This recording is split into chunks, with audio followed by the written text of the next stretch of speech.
Glória a Deus. Amém. Amém. Aleluia.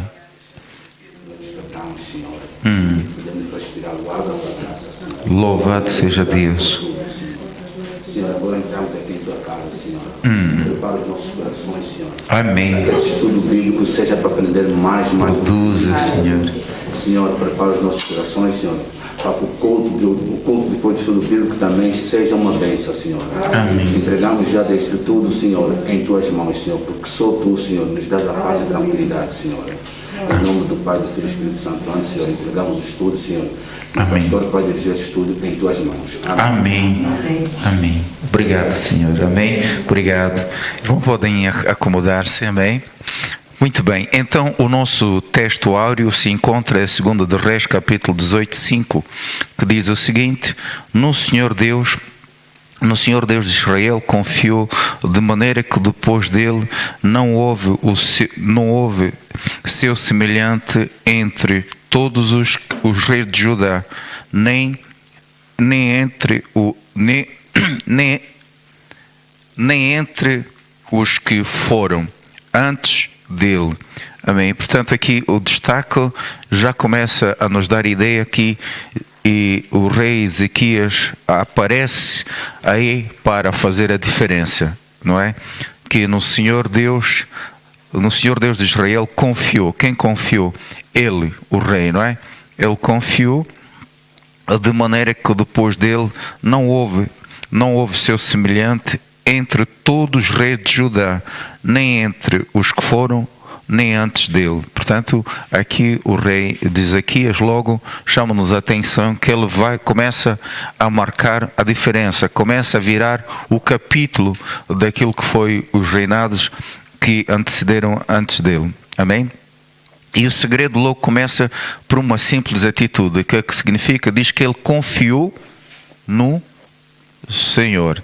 Somente essa confiança já começa a lhe pôr numa posição de fazer a diferença. Logo depois vamos entender o que é que resultou esta confiança do rei Ezequias no Senhor. Amém? A verdade prática diz assim: Deus sempre ouve e guarda os sinceros de coração, para que do coração que obedecem e procuram agradá-lo. Deus sempre ouve e guarda os sinceros de coração que os obedecem e praticam, procuram agradá-lo. Amém? Muito bem. Então, para ganhar o tempo, o texto deste estudo é bastante vasto. Eu vou procurar que a nossa irmã Benilde acelere. Amém. E depois nós só vamos passar então. A irmã Benilde, por favor, pode ler todo o texto. No terceiro ano de Oséias, filho de Elá, rei de Israel, começou a reinar Ezequias, filho de Acá, rei de Judá. Tinha 25 anos de idade quando começou a reinar, e 29 anos reinou em Jerusalém, e era o nome de sua mãe Abi, filha de Zacarias. E fez o que era reto aos olhos do Senhor, conforme tudo o que fizesse Davi, seu pai. Porém, no ano 14º do rei Ezequias, subiu Senaqueribe, rei da Síria, contra todas as cidades fortes de Judá, e as tomou. Rabsaque, pois, se pôs em pé e clamou em alta voz em judaico, e falou e disse: Ouvi a palavra do grande rei, do rei da Síria. Assim diz o rei: Não vos engane, Ezequias, porque não vos poderá livrar da sua mão. E aconteceu que Ezequias, tendo ouvido, rasgou as suas vestes e se cobriu de pano de saco e entrou na casa do Senhor. E os servos do rei Ezequias vieram a Isaías. E Isaías lhes disse: Assim direis a vosso Senhor, assim diz o Senhor: Não temas as palavras que ouviste, com as quais os servos do rei da Síria me blasfemaram. Eis que meterei nele um espírito, e ele ouvirá um ruído e voltará para a sua terra, a espada o farei cair na sua terra. E orou Ezequias perante o Senhor e disse: Ó Senhor, Deus de Israel, que habitas entre os querubins, tu mesmo, só tu és Deus de todos os reinos da terra. Tu fizeste os céus e a terra. Inclina, Senhor, o teu ouvido e ouve. Abre, Senhor, os teus olhos e olha. E ouve as palavras de Senaqueribe, que ele enviou para afrontar o Deus vivo. Então Isaías, filho de Amós, mandou dizer a Ezequias: assim diz o Senhor, Deus de Israel, o que me pediste acerca de Senaqueribe, rei da Síria, eu ouvi. Esta é a palavra que o Senhor falou dele: a virgem, a filha de Sião, te despreza e de ti zomba, a filha de Jerusalém meneia a cabeça por detrás de ti. Terminei. Acho que é aqui. Sim, obrigado, irmã Benilde. Amém, obrigado. Então nós vemos aqui logo neste texto, irmão, os primeiros versículos diz que sucedeu que ele aparece e tinha 25 anos. Tinha 25 anos, muito jovem, mas já ouvimos reis que eram mais novos, que parece que o primeiro que já ouvimos com 7 anos. E depois, o que é que ele faz? Reina 29 anos. Amém. E o reinado dele, porque ele aparece com esta atitude de temor a Deus e procura fazer a diferença daquilo que os outros fizeram. E logo se levanta um opositor. É por isso que sempre que há alguém que tem boa vontade, nunca falta quem que vai se levantar para impedir esta boa vontade. O que é que acontece? Aparece o rei da Síria para então tentar ameaçar e a intimidar o Ezequias para que talvez que ele não avançasse com aquela boa atitude. Mas nós aqui vemos também através da palavra que o facto de confiar a Deus, isso é muito bom para nós, devemos entender isso. O facto de confiar a Deus não significa que você vai ser isento dos medos. O medo vai sempre surgir, só que você tem a que buscar o recurso. É exatamente isso que aconteceu com Ezequias. O facto dele confiar a Deus, ele também, em algum momento, entrou em pânico, não é? Entrou em medo. Mas ele foi buscar o consolo a quem? Ao profeta Isaías. Logo o profeta Isaías lhe dá uma palavra de conforto, uma palavra de esperança. E Deus simplesmente garantiu a Ezequias que para que ele não tenha medo, porque o exército do rei Senaqueribe era vasto, era enorme, era poderoso, não é? Ele ganhou medo, mas o profeta conseguiu lhe dar uma palavra certa. E diz que Deus prometeu somente que ele havia de os desfazer com um ruído, não é? Deus é fiel, não é? Amém. Então vamos agora à introdução. A introdução diz assim: o reinado de Ezequias foi dos melhores de Judá. O seu governo foi reto, justo, honesto, agradável aos olhos do Senhor. Ele fez importantes reformas no culto e na adoração a Deus. A partir da destruição dos ídolos de Judá, reestruturou todo o sistema religioso que culminou no grande avivamento para o povo de Deus. Amém? Bom, aqui, olha, é muito importante que é preciso tomar as medidas, é preciso, eu vejo que o rei, ele surge, ele fez uma leitura daquilo que foi antes, e depois de ter o resultado daquilo que foi antes, ele consegue então gizar uma estratégia para fazer o melhor para o futuro. Amém? Então ninguém consegue reinar se não fazer uma retrospectiva daquilo que foi o reinado anterior, porque senão você cai em sem, como é que se diz, sem direção. Você tem que ter uma leitura daquilo que foi antes, e nessa leitura você vai extrair, porque nem tudo o que é negativo, mas você tira a lição para melhor te conduzir para o teu futuro. Eu vejo que é isso que ele faz. Ele faz uma análise. Os meus antecessores, eles se afastaram-se do Deus verdadeiro, não é? Mas o que é que eu vou fazer para melhor fazer? Ele não se rendeu àquilo que já encontrou, mas ele diz que há esperança para fazer o melhor. Então ele diz que eu tenho que destruir os ídolos e levar o povo para o Deus verdadeiro. Amém. Fez a leitura, amém? A leitura é muito precisa para melhor você se conduzir. E diz que reestruturou todo o sistema religioso. Reestruturou. Amém? Reestruturar, logo entendemos, é alguma coisa que já era estruturada, é revolucionário a máquina. Amém? Então vamos seguir. O justo reinado de Ezequias, um rei reformista. Amém? A reforma ela tem um preço, mas é sempre necessária. Amém?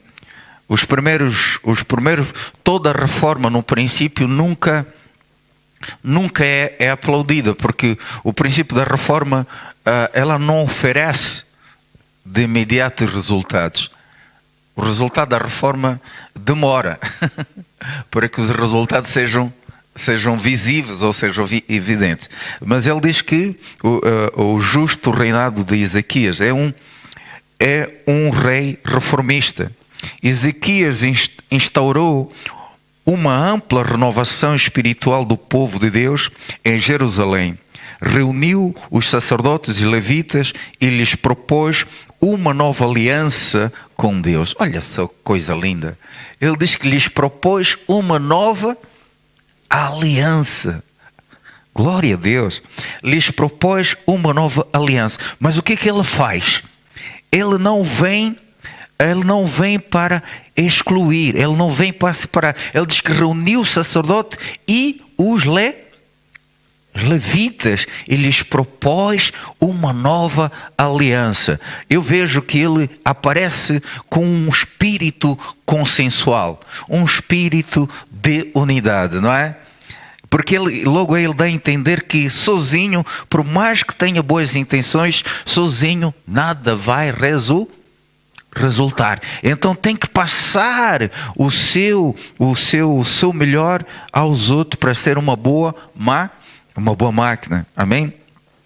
Esta aliança incluiria uma reforma radical no comportamento, na espiritualidade do povo. O rei mandou destruir altares pagãos e reabrir as portas do templo, restabelecer as ofertas e sacrifícios, restituir os ofícios e sacerdotes e ainda celebrar a Páscoa.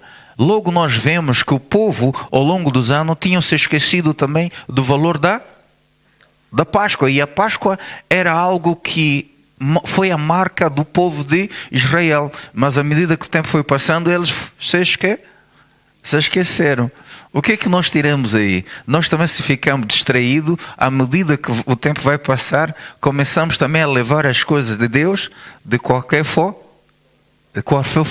Então tem que aparecer sempre alguém que vai nos dar um abanão para nós acordemos. Aconteceu com o povo de Israel, que Ezequias então vem com esta força de Deus para dizer não se esqueçam da Páscoa, vamos construir o altar verdadeiro de Deus. A despeito de tudo isso, o que mais se destacava nas atitudes de Ezequias é que ele se chegou ao Senhor e não se apartou de após ele e guardou os mandamentos que o Senhor tinha dado a Moisés. Amém. Ele traz à memória aquilo que Deus havia colocado a Moisés, de forma a poder se conduzir melhor. Amém.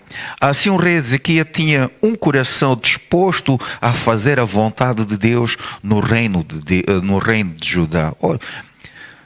Olha só aqui. Ele diz que assim o rei Ezequias tinha o coração disposto. O que nós entendemos, irmãos? Para fazer a obra do Senhor é preciso ter o coração disposto.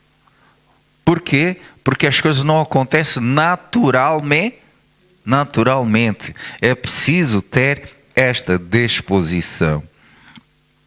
Pois isso, ele reuniu sacerdotes, os demais levitas, lideranças, para reconhecer o verdadeiro estado pecaminoso da nação. Mas outra lição. Aqui nós vemos, na verdade, os elementos de uma reforma. Amém? Os elementos de uma reforma, ele procura ajuntar todos os segmentos que compõem este reinado. Ele diz que assim, ela juntou toda a liderança e fazer ver esta liderança que o caminho que nós andamos até aqui não estava bem. Porque ele diz que ele mostrou o verdadeiro estado pecaminoso da nação. E eu imagino que ele devia dizer, se nós continuarmos assim, conforme andamos até agora, nós vamos perecer. Não é? Ele traz a realidade às pessoas para que eles então despertem que é verdade, é preciso fazer alguma coisa. Eu, na minha ideia, se Ezequias, se ele se conformasse com aquilo que ele encontrou, eu acreditaria que o fim deste reinado era destruição. Portanto, ele se enche de coragem para fazer a diferença. Ele se enche de coragem para fazer lembrar o povo, seguir os mandamentos que Deus havia entregado a Moisés. Amém? Louvado seja a Deus. Ezequias tinha um coração quebrantado, por isso foi reformista. O que é isso, ter o coração quebrantado, meus amados? Em palavras que cada um possa entender. Não é? Ele é rei, não é? E logo nós vemos que quando ouvimos o nome de rei, parece que é aquele que manda e tudo o que ele diz, todo mundo tem que se envergar. Mas aqui nós ouvimos que ele tinha um coração quebrantado. Exatamente. Quem é quebrantado, o que é que ele traz à tona? Humildade, submissão, não sobrepõe a ninguém. Portanto, o título em si não retira em nós as boas virtudes. Porque ele, como rei, não colocou na cabeça dele, eu é quem mando e o que digo tem que ser feito e ponto final. Mas o que nós estudamos, o que é que ele faz? Ele reúne todos os segmentos. E eu acredito nesse quebrantamento, ele como quem diz, eu não sei tudo, mas com várias ideias, nós vamos conseguir mudar este fenômeno. Amém? Por isso que ele congrega os sacerdotes, congrega os levitas, congrega os líderes para mostrar o estado real pecaminoso que estava a viver a nação. De formas eles conseguirem encontrar o consenso para poderem fazer o melhor. Amém? E nós vemos que assim isso pode dar resultados benéficos e harmoniosos. Conseguimos. Ponto 2. A purificação dos lugares sagrados. Amém? Com a convocação de Ezequias, os sacerdotes e os levitas se reuniram e prontificaram a purificar e santificar a casa do Senhor. Retiraram e jogaram fora todas as coisas impuras que estavam no templo e restabeleceram o culto aos sacrifícios conforme a lei de Moisés. Amém? Preciso fazer limpeza, não é? Eles jogaram tudo aquilo que estava nos lugares sagrados, trazer a pureza, trazer a santidade na casa de Deus. A purificação foi tão completa que no relato de segundo livro de Crônicas, capítulo 29, versículo 18 a 19, a palavra todos é respeitada várias vezes no texto. Nada ficou de fora. Amém? E a purificação é, na verdade, o sucesso também de viver o avivamento de Deus. Amém? E eu vejo que é um texto que se encaixa bem nos dias que estamos a viver. Amém? Louvado seja o nome do Senhor. Ponto 3. A adoração nacional. A fim de restabelecer o culto a Deus, Ezequias convocou os maiorais da cidade para estarem na casa do Senhor. Ali foram oferecidos diversos sacrifícios para a reconciliação de todo o Israel. Amém. Então, amados, vejam que no princípio Ezequias ele começa a reunir primeiro a classe espiritual. Né? E depois da classe espiritual ele vem entrar para a sociedade, porque ele diz, convoca os maiorais. Uau! Não é? Olha só como é que... É por isso que a Bíblia diz que abençoada a nação cuja é o Senhor. Isaías começa mesmo por isso. Primeiro ele estabelece os princípios da espiritualidade. Depois então vem na questão governativa. Estabelece Deus em primeiro lugar. Uau! Aí é para encontrar o sucesso da vida. Ele convoca os maiorais também para vir para onde? Não para o palácio, mas para a casa do Senhor. O que é que nós entendemos aqui, irmãos? Não é? O que é que nós entendemos aqui? É preciso congregar. Porque ele não mandou, primeiro ele congrega com os sacerdotes e levitas, depois os líderes, depois os maiorais, e os maiorais por onde que ele os indica? Para a casa do Senhor.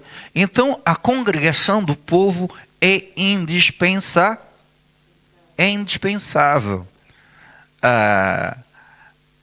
Ontem falamos aqui a tendência que se apoderou de nós por via das medidas que a pandemia foi dando.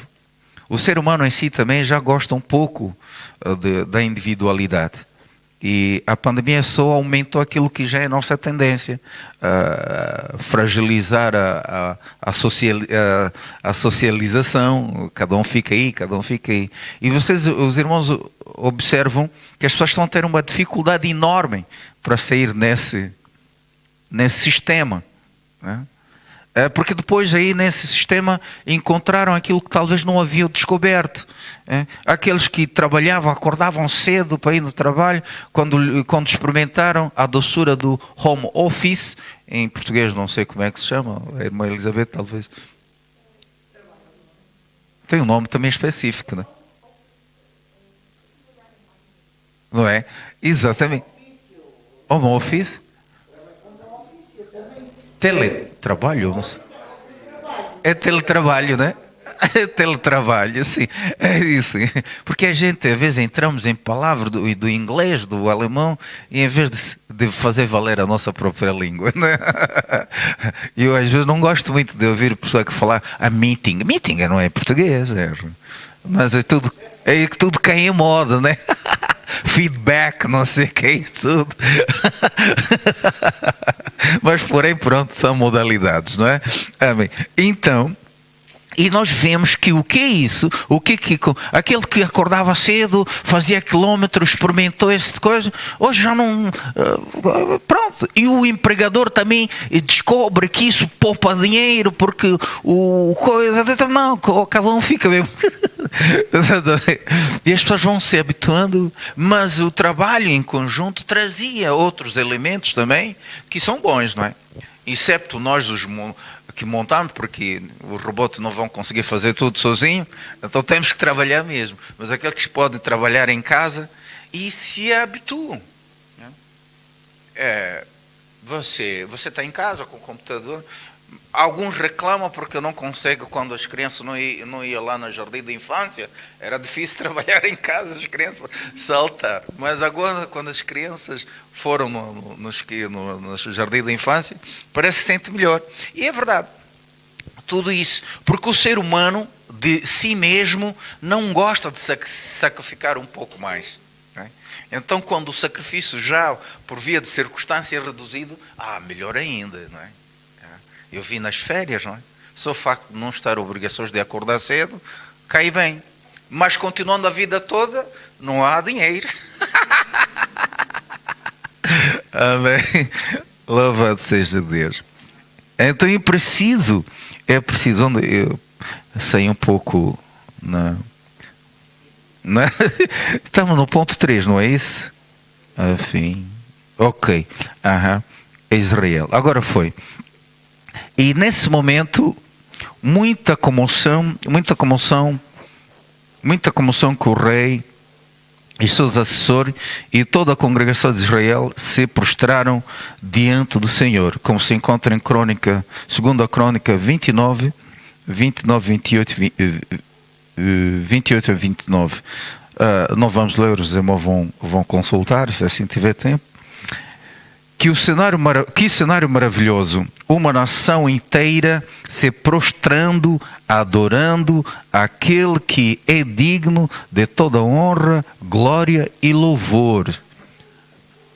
Irmão, vejam, tudo começa por uma atitude, não é? O rei Ezequiel fez um estudo dos reis que governaram antes dele. Depois desse estudo, ele encontra que o estado da nação estava péssimo, não é? E o que ele faz? Ele reúne sacerdotes, levita, e começa a mostrar o estado da nação, como o estado pecaminoso da nação. Ele começa a reunir, começa a trazer a verdade ao povo, e aqui nós vimos que toda a nação começou se prostrando e adorando o Senhor. O que é que nós entendemos? Para cativar a todos tem que haver uma estratégia. Ele foi estratégico. E da sua estratégia, o que é que ele usou? Virtude maravilhosa. Diz que tinha o coração quebra. Afinal de contas, não se consegue fazer o bom reinado com dureza. Percebemos assim através do Isaías, não é isso, irmão? Ele tinha um coração quebrantado. E com esta virtude ele consegue ajuntar todos e todos ser um só corpo. Ser uma máquina, não é verdade? Amém? Além de toda a reforma, Ezequias também mandou celebrar a festa da Páscoa, que há muito tempo não se via. Está vendo? Não somos os únicos que ao longo do caminho começamos a nos esquecer as coisas de Deus. Aqui também diz que o povo estava esquecido de festejar a Páscoa. Ezequias chega, nem isso, não pode ser assim. É como por exemplo, a Serva Morena e o Patrick diz, não podemos continuar sem vigília, não podemos continuar sem jejum, não é? Tem que haver isso, para que alcancemos, porque talvez, vamos dizer, o ano passado a gente relaxou no jejum, relaxou na vigília, isso tem que voltar para nós alcançarmos os benefícios do ser. O que é aí? Princípio, sacrifício, e o resultado depois é visível. Amém? Irmão, esse estudo é tão lindo para nós perceber que Deus pode continuar a fazer coisas grandiosas aqui, se houver também a mesma atitude de Ezequias, no sentido de renovar o altar do Senhor. Serva Moreno, tens aqui uma lição, um manual bem, como diz o angolano, bem fixe. Amém. Louvado seja Deus. Ok, depois continua. A convocação do rei Ezequias ao povo para a santidade, a adoração a Deus e amplas reformas espirituais ocasionou um dos maiores avivamentos no Antigo Testamento. Houve impacto espiritual tão grande que ao voltar para casa, o povo destruiu as estátuas dos falsos deuses e rompeu com a idolatria. Deus ainda levanta líderes para promover verdadeiras reformas espirituais. Amém. Veja, depois de tomar atitudes certas, depois de aplicar as coisas certas, o que acontece? Diz que houve um grande impacto espiritual. espiritual. E depois esse impacto causou um avivamento que as pessoas até não era preciso. Olha, você tem santos em casa, tem coisas. Eles, o impacto espiritual foi tão grande que diz que as pessoas saíam no tempo, chegavam em casa. Isso não merece Deus. Isso tem que sair. Porque eles viveram esse impacto espiritual. Esse impacto espiritual foi o motor de cada um tirar aquilo que não está bem em casa. Eu suponho que isso é como nós hoje, talvez não temos tanto. Estamos a viver um tempo espiritual tão grande. Eu chego lá em casa, eu que tomava umas cervejas, agora, isso já não quero mais. Aquilo também já fora, porque eu estou a viver um poder espiritual que me sacia, que aquelas coisinhas já não têm mais lugar. Às vezes a gente diz, não temos santo em casa, não vou deitar nada. Não, temos. Os nossos hábitos, aqueles hábitos que não estão a sair em nós, são idolatria, são ídolos. Os irmãos acreditam que essas coisas também nos prendem não avançar a Deus? Talvez gostem muito da novela. Aleluia. Esse impacto quando chegas em casa, já não quer mais novela. Big Brother, não sei. Não vejo mais o Big Brother. Eu, benfiquista, não preciso ver o jogo do Benfica, espiritualmente. Amém, estou bem. Impacto espiritual. Porque nós às vezes vemos essas coisas, é só um futebolzinho. É só uma novelazinha. É só aquilo. Mas a novela te tira a oração. Mas o futebol vai-te tirar o tempo de oração. Aquilo vai-te tirar uma boa leitura, não é? São ídolos que temos à nossa frente, e este impacto pode nos tirar dessas coisas. Estou a falar para todos nós, porque eu também me revejo em várias coisas dessas, não é? Se a gente se perguntar, irmão, quantas vezes nós temos o apetite de ler a palavra do Senhor? Se encontramos quem está a fazer como Daniel, vamos dizer, glória a Deus, que está a orar, não sei, 3, quando Daniel orava por dia?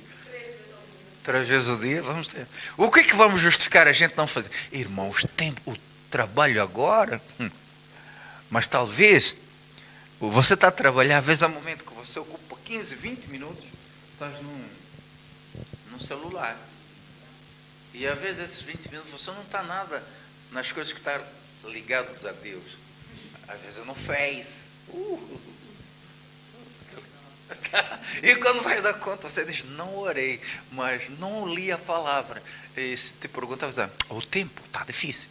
Mas o tempo para aquilo que te apetece, aparece sempre. Os irmãos já deram conta disso?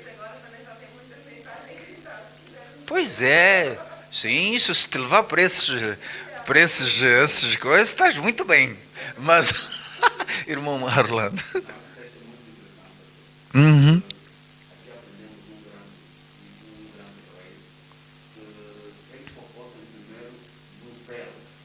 Exato. Então, quando você chega agora a saber, só consegue o que eu vou fazer, só no plano futuro, só aquelas coisas futuristas. E ele focou-se nos erros, começou a trabalhar a partir dos erros. E isto, um líder que se foca em qualquer nação, que se foca assim como esse rei focou-se, essa tem nação sucesso. Tem sucesso. É verdade. Tem sucesso. Boa observação, meu irmão. Ele só quis a parte errada primeiro. Amém. Amém. Na verdade, é uma atitude que inspira, não é verdade, irmão? Amém. Hoje, essa semana também agora, foi uma líder de um país africano que foi visitar Angola. E ela vão começar a explorar petróleo. Nós queremos explorar a experiência de Angola na exploração do petróleo, mas muito antes queremos aprender os erros que Angola cometeu. Exatamente. E eu, quando vi agora, estou a ver esse texto, eu disse, olha, se você quer segredo. Os erros, o segredo de sucesso é aí. O segredo de sucesso, é um manual muito poderoso para... Exatamente. Há pessoas que só querem, quando chega num carro, só futurista, que não posso dizer.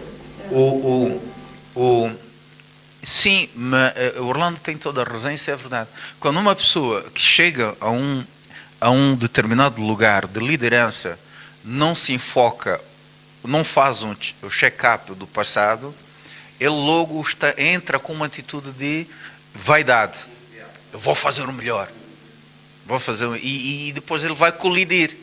Porque ele tem que entrar primeiro, tem que se reencarnar. Tem que se reencarnar o passado e desse passado ele tirar a experiência. E é isso que ele fez. Ele se inclui também o próprio Ezequiel não diz, não, eu vou fazer, mas ele diz, vamos olhar pelo nosso passado triste para tirar uma lição de fazer coisa melhor.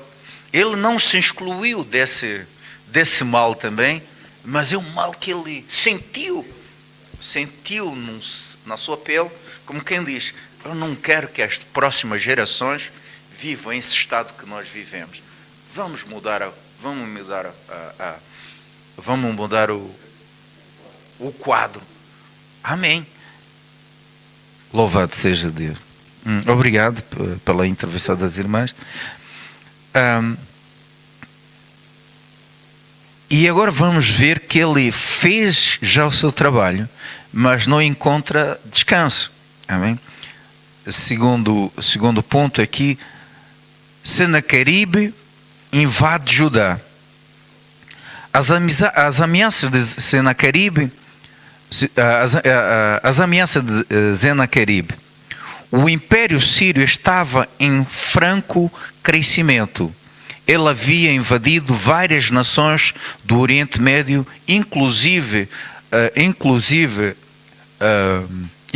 Israel, que foram levados para cativeiro.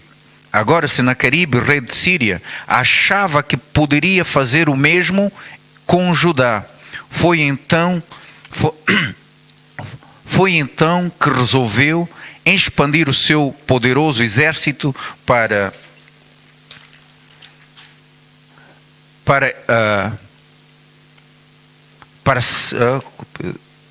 sitiar Jerusalém e ameaçar o rei Ezequias, visto que ele havia se rebelado contra o governo sírio. Olha, veja só como é que as coisas acontecem. Ele restabelece uma nação por uma boa moralidade, mas para aquele que quer permanecer no mal, ele acha que aquilo é rebelião. É rebelião. Porque o rei Senaqueribe intitula Ezequias como um rebelde, não é? Então tem que se fazer uma investida contra ele. Os irmãos sabem que em todas as coisas alguém que tira proveito. Há pessoas que tiram proveito na imoralidade, há pessoas que tiram proveito na corrupção, e aqueles que tiram proveito não querem se desfazer disso. Quando aparece alguém que quer fazer o melhor. Já assistimos, em termos políticos, aqueles que vêm com uma leitura de patriotas, não é? E que às vezes são mortos, porque aqueles que se beneficiam da maldade não querem ver essa pessoa que vem com um discurso sincero, um discurso humano. E nós temos visto, e são coisas que vêm do passado, afinal de contas, não é? O rei sírio queria que o estado pecaminoso da nação judaica perpetuasse. Certamente ele tinha benefício com isso. E ele diz que ele levanta agora o seu exército para tirar o rei Ezequias do poder. Agora vamos ver o que é que vai acontecer. Durante o cerco de Jerusalém, Senaqueribe, por meio dos seus oficiais, usou como estratégias intimista, difamação de Ezequias e o afrontamento de grandeza do seu Deus. Encontramos isso a segunda de Crônica 32, de 10 a 15. Como o seu propósito era abalar o moral do rei do povo, todas essas injúrias foram pronunciadas em hebraico. Foram pronunciadas em hebraico por quê? Para que ele possa entender. Pois é, não é? Por via de difamações e tantas outras coisas. Segundo ponto, diz assim, o temor do rei Ezequias. As ameaças dos sírios pasmaram Ezequias e o medo se espalhou por toda a corte de Judá. Que lição que nós tiramos aqui? Portanto, o facto de viver um grande avivamento, isso não leva com que não chegará mais momento de aflições e problemas. O avivamento foi tão grande, mas não demorou para que o medo se apoderasse novamente da nação. O que é que nós aprendemos aqui? O facto de nós termos Deus na nossa vida, nós não somos isentos dos problemas. Nós aprendemos aqui que aquelas mensagens que nos levam somente no positivismo é antibíblico.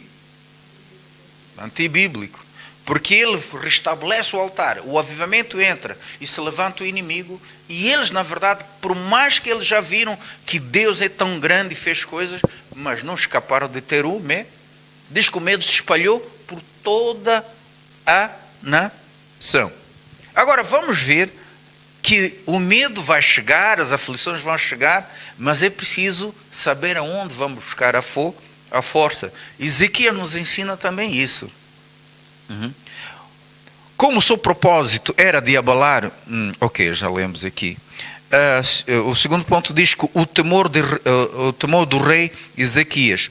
As ameaças dos sírios pasmaram. Já li aqui, não? Onde é que eu cheguei então? Pode-me ajudar? Não li. As ameaças dos sírios pasmaram Ezequias e o medo se espalhou por toda a corte de Judá. Cheguei aqui. O que levou o rei a consultar, o que levou o rei consultar o profeta Isaías, como está lá em Isaías 37, de 1 a 7, a palavra dele foi de vitória para o povo de Deus. Olha, o que é que acontece? O medo se apoderou dele, mas o profeta se lembrou de uma coisa. O que é que vou fazer? Vou consultar o mais velho. Estou a falar mais velho aqui, quem? Isaías. Ele sabia que Isaías ele era experimentado nas coisas de Deus. E ele sabia que consultando a este homem de Deus, eu vou ter uma palavra que vai me confortar. Isso que aconteceu. E, portanto, aqui logo aprendemos também, o líder, ele precisa de ter sempre um seu mentor. Aqui Isaías serve de mentor para o Ezequias. Amém? Então, aqui depois. A palavra dele foi de vitória. Aqui aprendemos que a obediência a Deus não é sinônimo de ausência de problemas ou enfrentamentos. Não, mas ele obedece a Deus, vai todas as igrejas, todos os dias à igreja. Por que está a passar por esses problemas? Está aqui a resposta. A obediência a Deus não significa que vamos ter ausência, é o sinônimo da ausência de problemas. Então, aqueles movimentos que diz, se você está a ter problema porque é o castigo de Deus, também isso não é bíblico. Claro que a desobediência tem consequências também. Vamos entender isso. Isso é uma realidade. A desobediência tem as consequências. Mas os problemas que o crente passa não é sempre sinônimo de que não está com Deus. Amém? Entretanto, a mão protetora do Altíssimo, aqui vem, os problemas chegam, mas depois vem algo importante também. Entretanto, a mão do Altíssimo nunca deixa o seu povo Obedecer a Deus não nos isenta dos problemas, mas a certeza que temos que Deus nunca nos desampara. É preciso nós termos essa noção, irmãos. Amém? Continuando. Ponto 3. Diz assim, a oração do rei e o livramento do Senhor. Primeiro nós entendemos que o medo chegou e depois ele procurou consultar Isaías. Isaías deu uma palavra de vitória.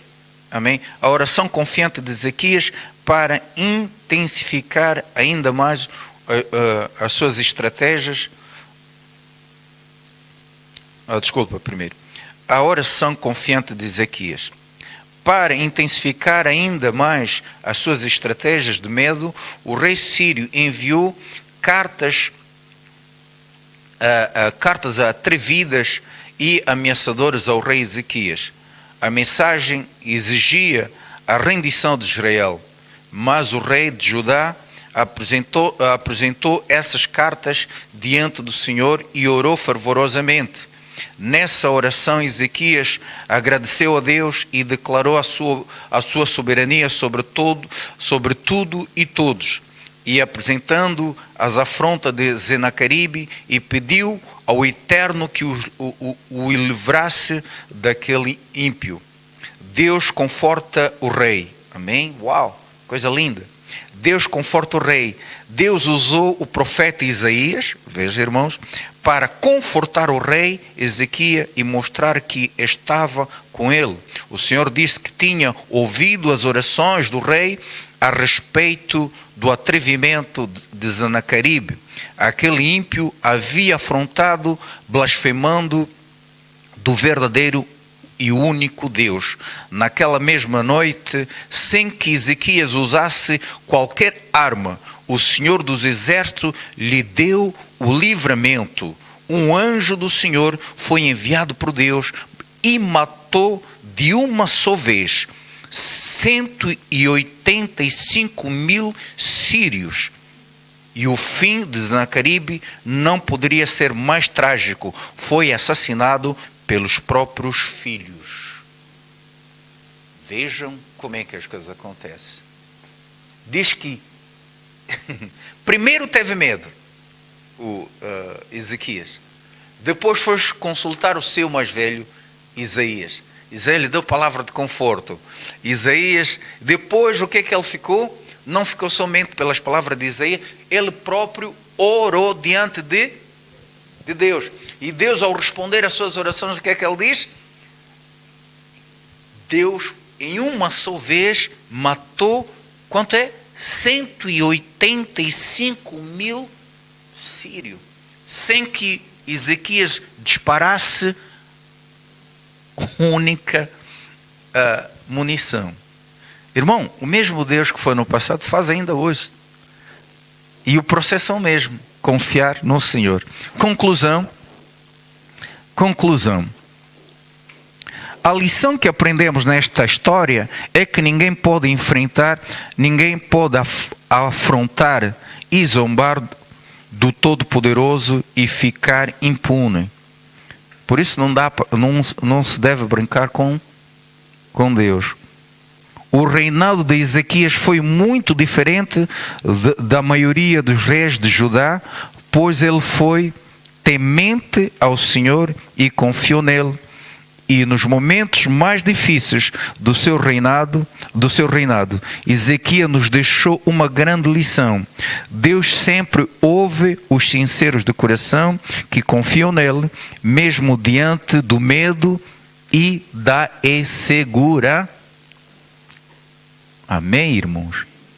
Deus sempre ouve os sinceros do coração, mesmo no meio do medo e da insegurança. Eu penso, mais que esta lição que ouvimos hoje, para a fase que estamos a chegar, eu acho que não tem mais outra coisa a pensar, não é? É um manual tremendo, é uma lição fabulosa para esperar que Deus poderá fazer. Também se fez com Ezequias, numa nação que estava num estado tremendamente no pecado, e viveram um avivamento e grandes benefícios. Porque não também esperar que isso aqui aconteça? Amém? Aleluia! Deus é o Todo-Poderoso. Amém? Aleluia!